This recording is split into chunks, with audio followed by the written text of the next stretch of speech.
Mm-hmm. All right, and we are live once again on the Spin Cycle. Andrew Southwick, R.C. Williams with you on this Thursday, the 13th of August.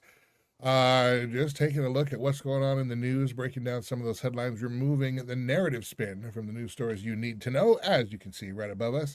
Thank you for checking us out, whether for 1 minute or for a couple of minutes. And you know what? Normally we do this at the end of the broadcast, but I'm gonna do it right now. RC, let us know. Let the people know where they can find us, where they can like, share, subscribe, all that good stuff. Let's do that at the top of the show this time.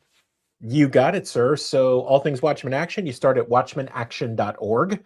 All of our social medias are there. They're all pretty simply branded Watchman Action. This show also airs weeknights at 9:30 p.m. Eastern on the Watchman Action Network, airing 24/7 on Bet Cable Channel 40, and also streaming at watchmanaction.org and on YouTube and on Rumble. Now then, for Culture Crossroads and Andrew Southwick on YouTube, if you go to Culture Crossroads 316, you can like, share, and subscribe there. You'll find the Spin Cycle, Culture Crossroads, and Andrew's incredible monologues, which we encourage him strongly every day to do more of, and you should do the same. You can find all of that information there at Culture Crossroads 316. All right. I want to kick off with some economy stuff because, at the end of the day, I think that's really what we vote on. I mean, we immigration does matter. There's a lot of single issue voters, but especially now, we're voting pocketbook, don't you think? I mean, we're looking around and we see, all the prices are up. Our paychecks don't make it. Our wallets are squeezed, and we want the madness to stop. And if we have to pay higher prices, we want that to result after a cycle of correction in lower prices. We want that to result in a stronger dollar, not a weaker dollar. Catherine Austin Fitts was on Tucker Carlson's program. Now, once again, what you think of Tucker Carlson, what I think of Tucker Carlson doesn't matter. But she is warning about that this economy is not only bad and getting worse, but it's planned that way. And so I want to bring that on the screen here. And let me get the right, there we go. Bring it on the screen. Take a listen to this, and we'll react here. Are we experiencing inflation in the United States, do you believe?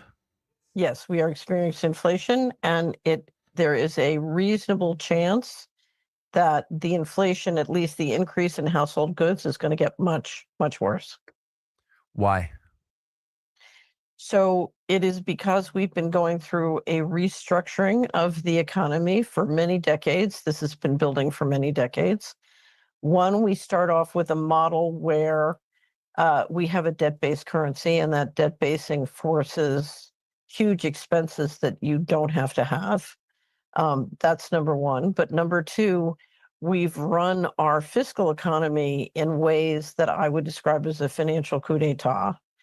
And as we've pulled resources out of the economy, we have consolidated ownership and control in a way that forces expenses, or it lowers the income for the general population and it raises their expenses.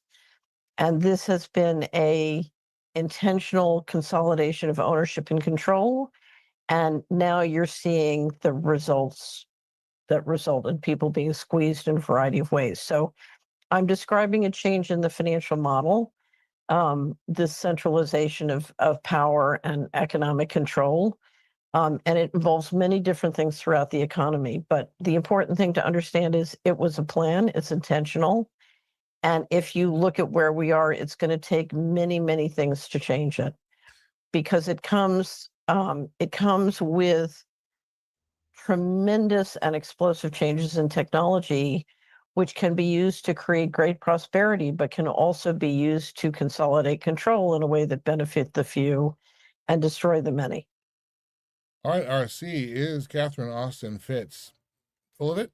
Does any of that ring true? What's going on?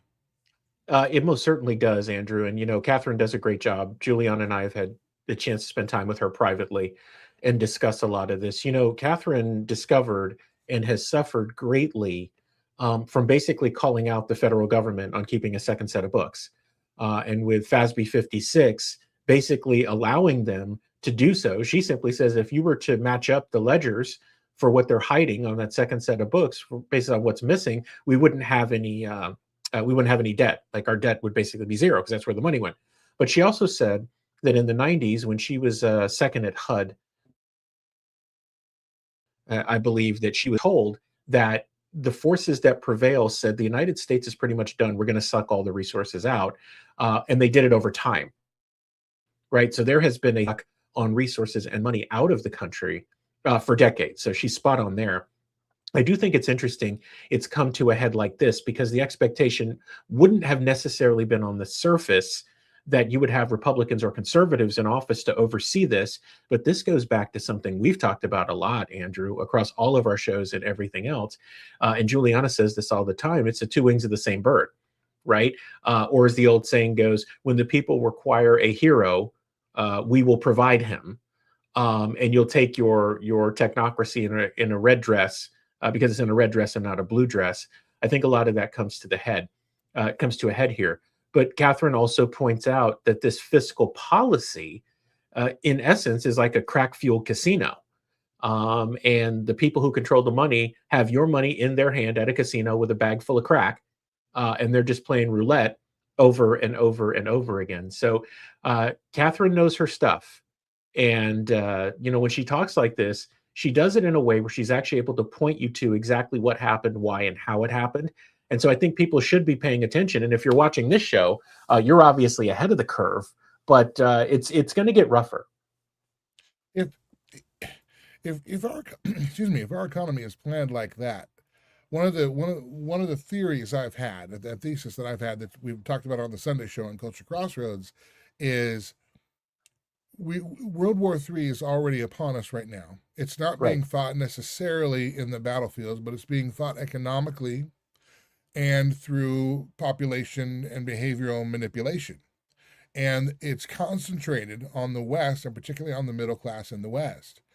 So the ones who are getting, that's why we have a K-shaped economy, for example. The guys, those who can invest in the stocks and they have holdings, the economy is actually working quite well for them. It's not working for those of us on that bottom leg of the K, or maybe it's going this way, on that bottom leg of the K, where it doesn't matter how hard we work or how many jobs we have, our dollar keeps getting devalued. Wages can go up, but those dollars are worth less, so they afford less.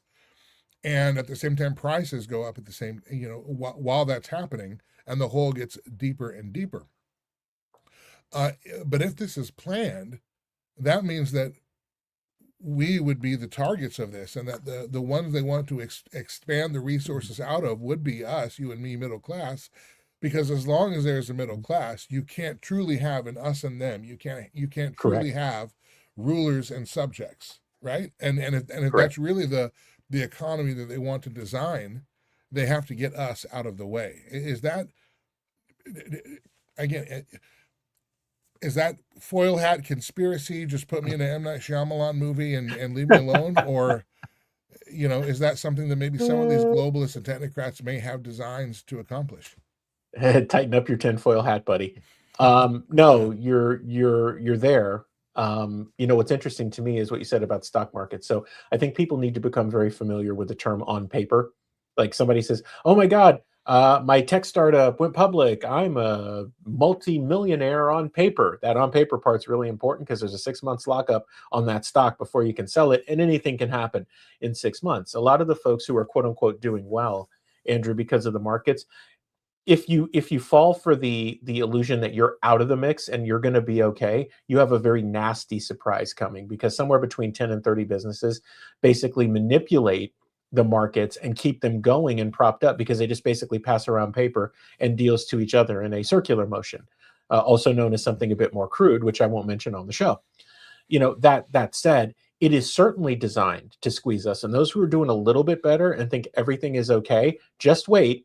They're coming for you too, because see, you can't be there either, right? Because then it still wouldn't work, because you're just a rung above, because maybe your 401k is invested or whatever. You're just a rung above, right? And so they're going to get to you eventually. And the way they're going to do it is now they have all your wealth concentrated in one place, and all they have to do is push a button, game over, right? The real play is ownership. You got to own something, right? If you don't own something, then you're in trouble here, right? And that's what these guys are doing. Anytime that the middle class is squeezed, it becomes an asset grab for what's out there because people are willing to sell at fire sale prices, right? You have a lot of people who are retiring right now who may own a small business who are selling to private equity. Perfect case in point. Who concentrates all the power on the services? Private equity, right? You have this game played over and over and over again. And they're like, listen, something Robert Kiyosaki used to say, if inflation goes up, I just buy more stuff with devalued dollars. That's all private equity is doing right now. So it is not a conspiracy, my friend. It's real, and the squeeze is gonna get tighter. And she talked about a debt-based economy. And again, this is Yeah. something we've mentioned before. And actually, we talked about this before anybody else dared mention it, because I remember, and you do too, RC, when DoorDash started allowing you to finance your meal from Chipotle, that we realized, oh, we're actually using debt as the currency. That is game over. And the own nothing and like it, which is the slow elimination of physical media. Everything goes to digital and streaming. Your car, you no longer need a key in the ignition. You push a button, et cetera, et cetera. So somebody else can actually, from somewhere, stop your car from starting, or they can program it to do so if they don't like what you're doing in it. And we know those things are happening. All the low jacks, all the flock cameras, all this, that, and the other. Own nothing and like it. Debt-based economy, you are an indentured servant no matter which way you turn, is owning something. And I would wonder too, probably if property ownership is, a hallmark of our freedom, I wonder if that's one of the reasons why they're cool with keeping the housing prices inflated, because it boxes out new homeowners. It forces them into a permanent rent type of situation and plays right into their hands. But if ownership is the key, and ownership is being the goal, and the goalposts of ownership are being moved out of the way, how do we stop this? DC is probably gone. The feds are probably gone unless we flush them all and bring in and have brand new guards for our future security. It doesn't change. They've already sold us out, us being America, to technocrats and foreign interests and globalists and everything else. How do we stop this? Because clearly, I mean, and for the most part, they're just doing it to us. We're not voting on any of this policy. They're just doing it. So, Andrew, something that I did not bring up that I should, that's important, because this news was floated today, is that the White House is considering a tax cut on capital gains. We haven't had a tax cut on capital gains in over 20 years. This is a double-edged sword. Well, it's a triple-edged sword, actually. One, they're hoping that it would play well leading up to the midterms, because usually tax breaks do that. But you have this double-edged sword where if you cut the tax rate on capital gains, you potentially drive the economy, because those who have resources are more inclined. If they have businesses, they're more inclined to hire more people, pay higher wages, because they're paying less in taxes. On the flip side, does that help the people who already have more to get more at a better price? And those who have not, do you end up in a bad situation? And again, capitalist here, practical capitalist, not crony capitalist. We're in kind of a weird place. So how do we get out of it? Well, this comes back to the basic question: how much are you willing to tolerate? We have become so conditioned and so lazy that even if people have the means to buy a plot of land where they can put the resources that they need to live on it, they're like, it's too much work. That's what somebody else is for. That's what the supply chain is for. We kind of just get into this cycle, Andrew, where you have to take the concrete steps to get yourself out of it. But if you're not even willing to do that, then it doesn't really matter. And simply then the answer is you're not going to get out of it, or it's going to crash. And then it's going to be Mad Max for a while and a scramble to try to figure out what to do next until some new stabilized order it comes to pass. And if you're not involved in the process, guess what that's going to be? You're going to get to the feudal lord level pretty quickly here if you're not careful. But I certainly agree with you. I think DC is largely toast, and they're just doing whatever they want. And the voting on these things is an absolute illusion at this point, and that's kind of scary. And it may sound kind of depressing, but look, honestly, if you're watching this, it does start with you. And Catherine Austin Fitts has said the same thing. Well, speaking of behavioral modification and scams and everything else, recently Jeffrey Tucker was talking with Jessica Rose, Dr. Jessica Rose, who in fact, she was on Culture Crossroads not a few weeks ago, discussing very similar topics. And Jeffrey Tucker has an interesting revelation here about what the FDA or what either a representative or an insider from the FDA told him about why social distancing, why masking, why all the isolation, especially in the early days of the pandemic, why all that was instituted in the first place. And spoiler alert, it had nothing to do with your health. Check this out.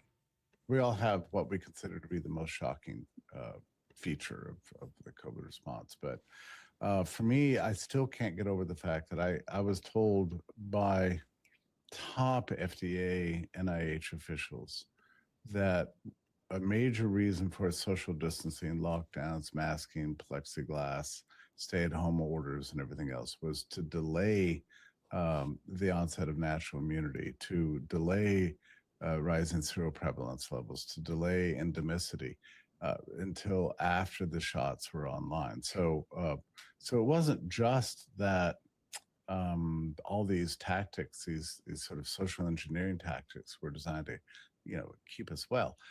No, it was exactly the opposite. It was to keep us from gaining a natural capacity to resist the virus, so that they could wait until the injection came along, so the injection could be deployed and experimented upon us, and thereby get all the credit for having solved the issue. And that sounds like a wild conspiracy theory, but that's what they meant by flatten the curve.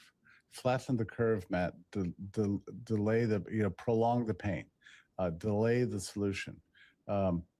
And it sounds crazy until you hear it from people who were there on the ground, in the agencies, in the companies, watching all this unfold. And multiple sources have confirmed this without a shadow of doubt in their mind, that was the real purpose of the school closures, the business shutdowns, the stay-at-home orders, the travel restrictions, everything, to delay the point at which we would have essentially solved the problem through natural exposure.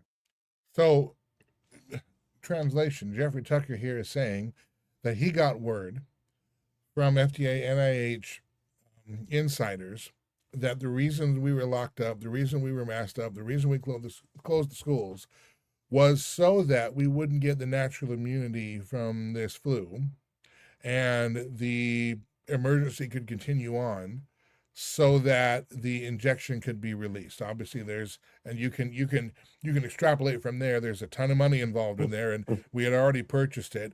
Moderna had never successfully brought a product to market until then. Now, Moderna's mRNA flu shot just got approved for. Interestingly, it was approved for prevention of the flu this year, but it was not approved for the prevention of person-to-person spread. I don't even know how that works.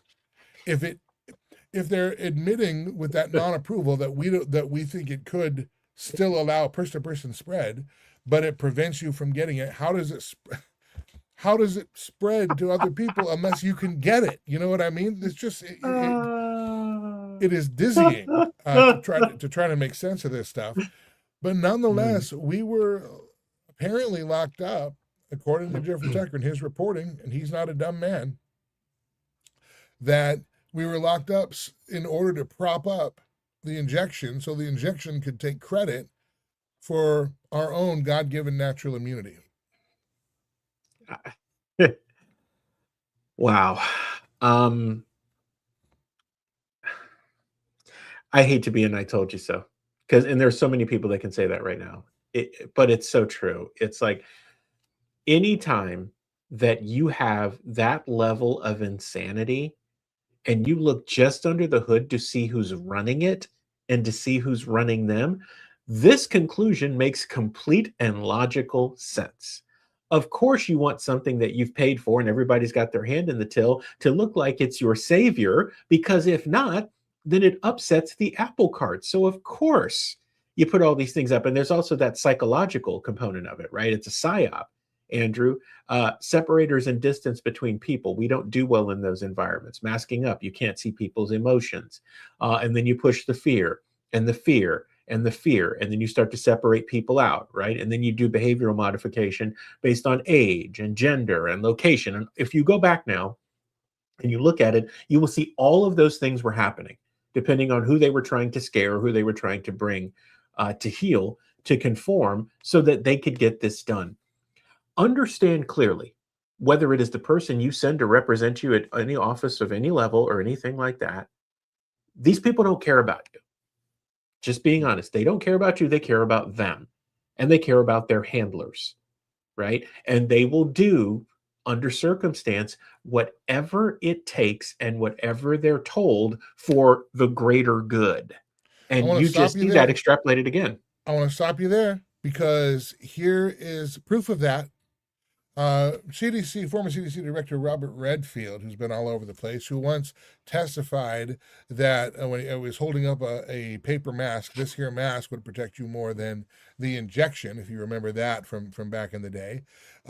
He is now on record as saying, and let me bring this up. I want to make sure, because I don't want to screw it up. Let me back out of this for a second.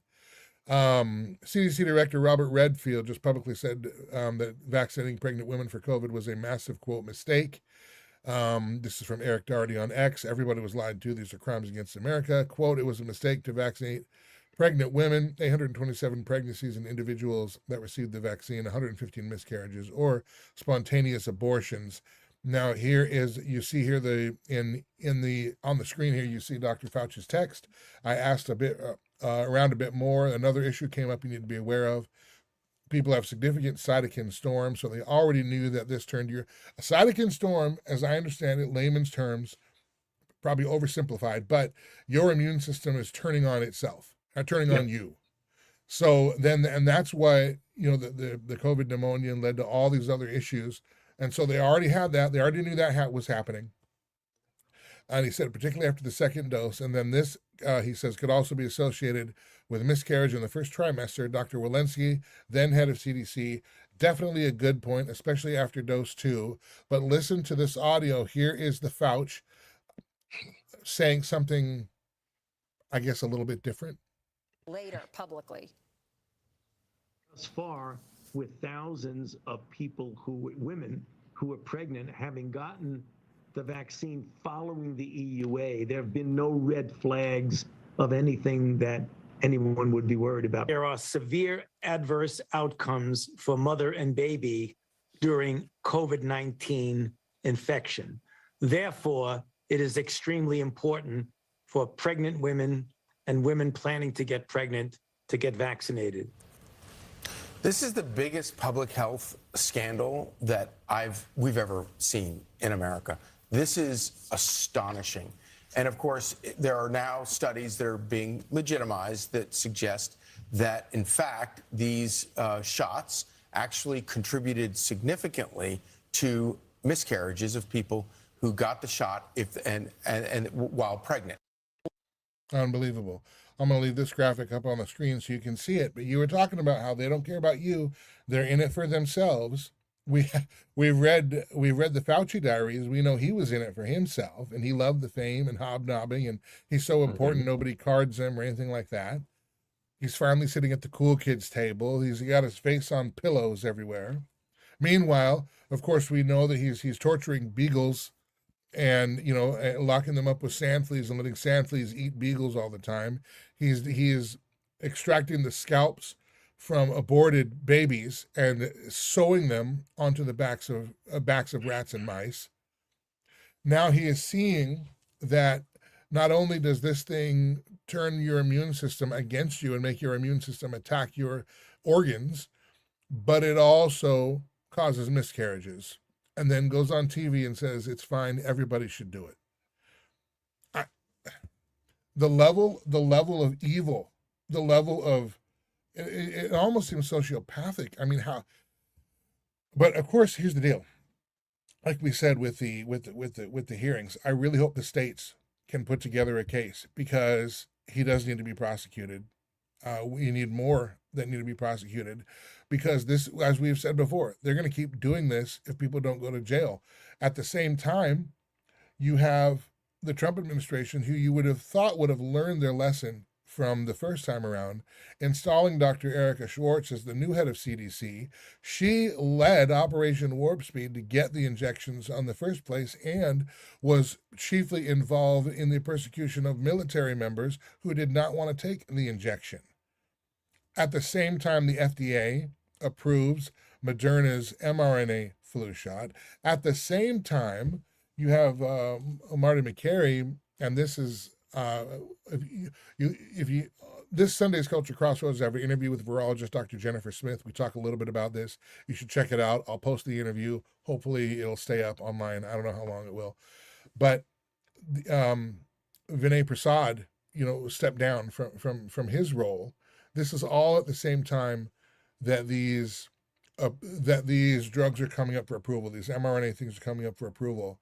And we're not saying correlation is causation or this equals that. However, the timing sure is interesting that all of this happens at the same time, which tells you that I don't know there's a lot of an appetite from the Trump administration to really prosecute any of these people. We already know that President Trump said he's going to respect Biden's pardon, even though he made fun of the auto pen. It's so upside down and backwards, but it tells you that this is not just industry capture. We have government capture. Andrew, wouldn't it be amazing if the ecclesia was standing up and active in the public square? Wouldn't it be amazing? Because I just think for a moment, how much of this stuff would not be tolerated if the church was in its rightful place? The only thing that I can think of as I hear this and I hear the recordings is us being under judgment, right, as a people for allowing this and allowing for it to happen and not even positioning things for justice to be rendered, right? Because vengeance and that's not us, right? That's not filed for us. And there's a reason for that. But not even making an effort to do these things, because here's what happens. Walensky, no big deal. Fauci, maybe something happens to him, maybe not. Maybe he kills over first, who knows? But everybody else. So the best we can do is respect the pardon. Walensky's fine. Everybody else is fine. And let's put one of the cheerleaders for Safe and Effective in as CDC director. Do you understand yet what George Carlin used to say? It's a club and you ain't in it. Yeah. The sooner you understand that, the sooner something gets fixed. Yeah. Oh my goodness. All right. So we're gonna leave this here. We're just about up on time. We really appreciate all of you who've been checking out the show on the Culture Crossroads YouTube at Culture Crossroads 316 or Watchman Brief. We appreciate that. If you haven't liked or subscribed, liked the video, obviously you can leave comments as well. You like it, you hate it, whatever. We do, be civil. We're trying to be respectful, even if we disagree. But but also subscribe to the pages wherever you're watching. If you haven't yet, we really appreciate that on our channels. We'll be back tomorrow. We got more, but again, this is an unfolding saga that we're stopping short of giving you a final analysis on this, because this is going to keep dripping out, and we have to make sure that then there's a couple of things. I think part of this is distraction from what's going on in Iran, from what's going on with the economy. Part of it is theaters to make the GOP look tough. Hey, they're going after what we wanted them to go after now, and this is right before the midterms. You have to understand there's political theater going on with this too, even as reprehensible as these revelations are, because they've been sitting on them. There's a reason they sat on them this long until now. There is not an accidental. There is just no such thing as an accidental leak. I'm sorry, there's not. So at the same time, these concerns and these actions, what we're seeing here, are real. They are evil. They hurt people. I believe they cost the lives of thousands, if not millions, of people. And but we, at least on this program, we just want to bring you the truth. So right now, here's what we have as of right now, and we're going to keep following this in future episodes. So again, we appreciate you sticking with us. For R.C. Williams, I'm Andrew Southwick. Remember, check us out, Culture Crossroads 316, Watchman Action, anywhere on the socials, and Culture Crossroads, 5 p.m. Central Time on the Beck News Network, as well as the Epic Network and on the Watchman Action Network there, where you can also find Watchman Brief and episodes of the Spin Cycle, 9:30 p.m. weeknights. Is that right? 9:30 Eastern on weeknights. 9:30 Eastern on the Watchmen Action Network as well. So check all that out, and we will see you again tomorrow. Thanks for being with us. We really appreciate it.